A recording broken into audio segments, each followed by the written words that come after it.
Hi guys, I'm Food by Faith Garden to Table and welcome to my back porch. Welcome to my home. If you are new here, I am a gardener here in Zone 8A, Georgia.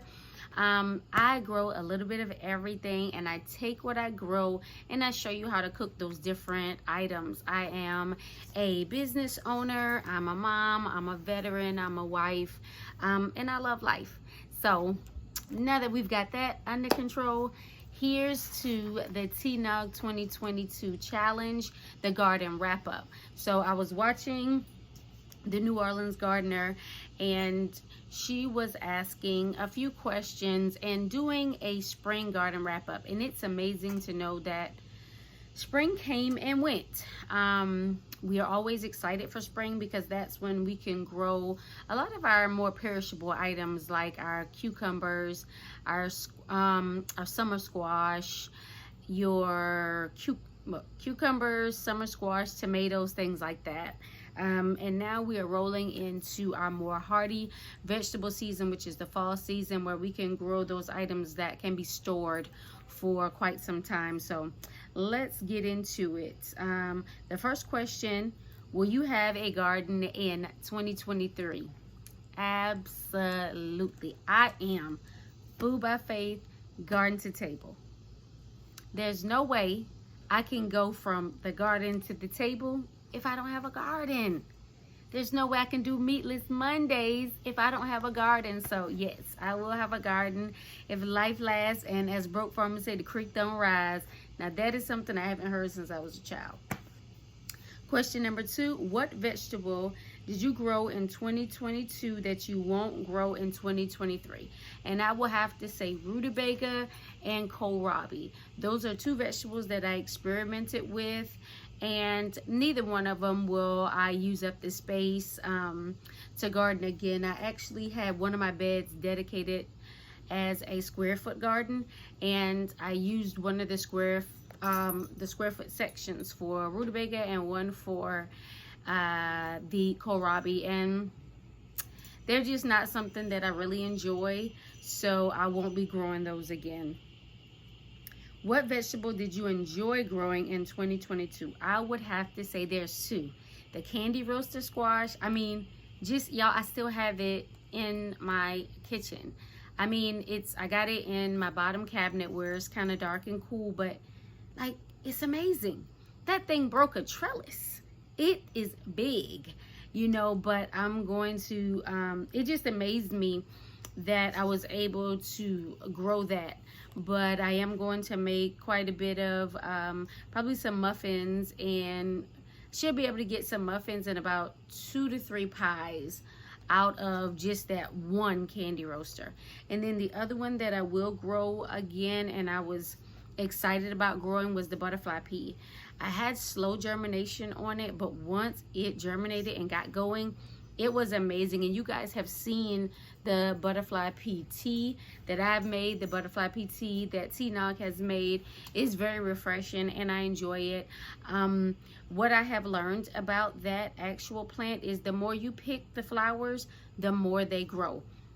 So I did miss 2 days in picking the flowers, and I came out today, no flowers. So what I did was pick all the old flowers off, and prayerfully when I come out tomorrow, there will be more flowers on it. I hope it's not spent for the season.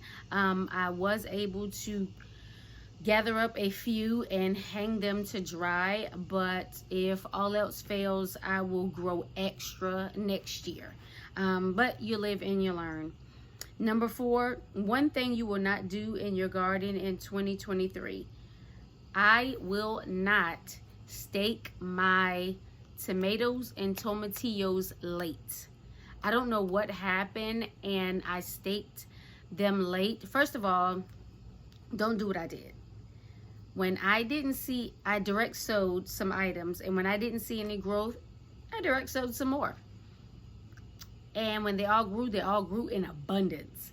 And so I kind of got away from me. I was able to stake up the cherry tomatoes. I've gotten great harvest. I've been able to make some tomato sauce off of them. I had about 5 jars of tomato sauce already. I got some in the freezer. I got some I'm going to dehydrate.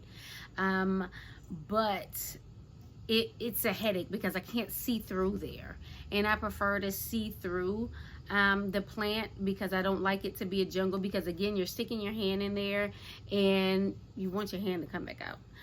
I ended up having to pull the tomatillos. I got a little advice from the Mennonite farmhouse.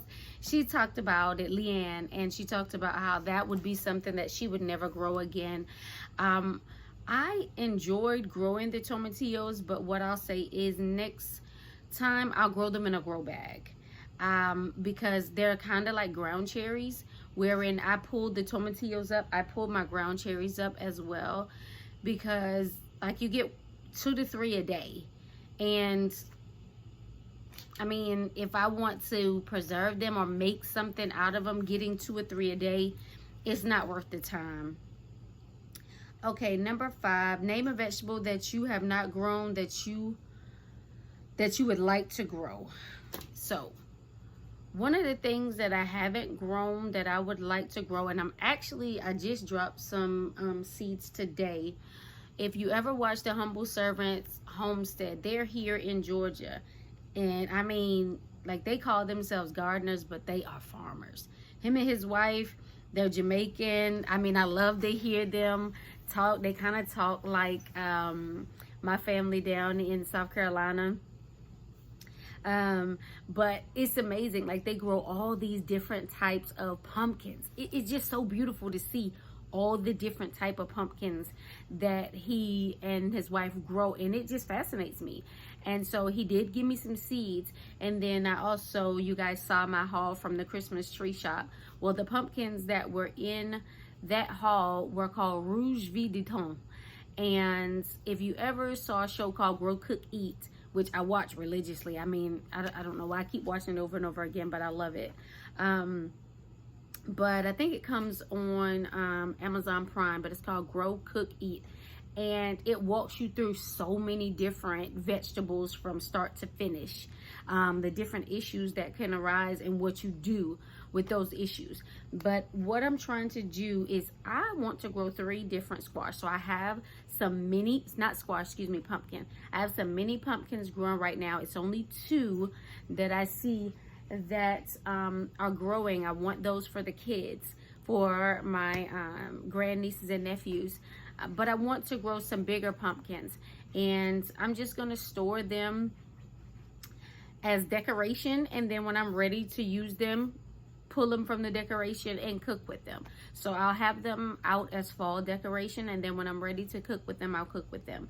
But guys, 2022 spring garden brought a lot of challenges, but I wouldn't have it any other way. I would not garden. We had all over the world had heat waves and crazy temperatures, which brought crazy bugs that we weren't used to seeing, and some of us had to resort to, you know, kind of crazy ways of handling those bugs. But I mean, I even came out to my garden one day, and my Christmas lima